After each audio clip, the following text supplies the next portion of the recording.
Merci. Bonjour tout le monde. Alors, ce matin, on demande au gouvernement de manière urgente d'investir tous les efforts et tous les moyens requis pour en arriver rapidement à une entente avec les travailleuses de la petite enfance.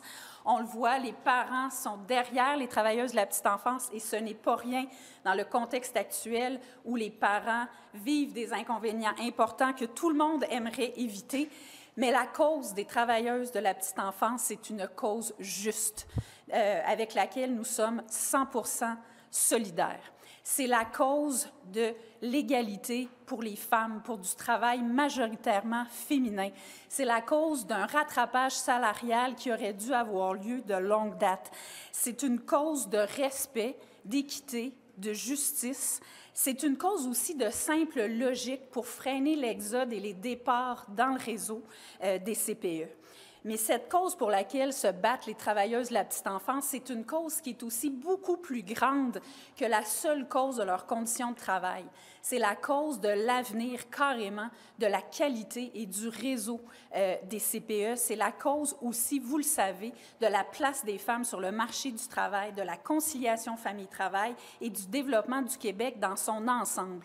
Donc, il serait urgent, grandement temps, que le gouvernement comprenne enfin l'urgence de la situation et la justesse de cette cause-là et qu'il soit solidaire de cette cause et qu'enfin il débloque les négociations pour que tout le monde en soit gagnant.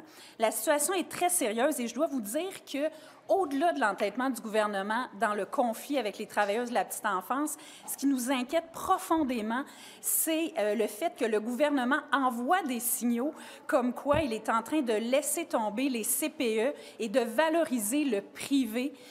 On a des signes très clairs de ça. Non seulement il y avait une règle traditionnelle où 85% des nouvelles places en CPE, des nouvelles places créées devaient être en CPE, et il est en train de s'en éloigner. Dans les dernières annonces qui ont été faites, c'est 50% à peine de places qui sont créées en CPE. Vous l'avez vu jeudi dernier dans le mini-budget, le gouvernement a augmenté de manière significative le crédit d'impôt pour la fréquentation des garderies privées, 1 milliard de dollars d'investissement. Il va complètement à contre-courant de ce que les parents veulent, de ce que les experts demandent, ce que le milieu demande et ce que nous demandons. Nous l'avons demandé formellement. Il faut prendre le virage 100% CPE. Ça veut dire 100% de création des nouvelles places dans les CPE et ça veut dire 100% de conversion des places de garderie privée en CPE. Et avec le milliard qui investit pour rehausser le crédit d'impôt, il pourrait convertir et créer des dizaines de milliers de places. Donc, c'est extrêmement inquiétant, cette attitude. On demande au gouvernement de changer de cap dans les négociations, de changer de cap parce qu'on a le sentiment qu'il revient vers le passé libéral des garderies privées.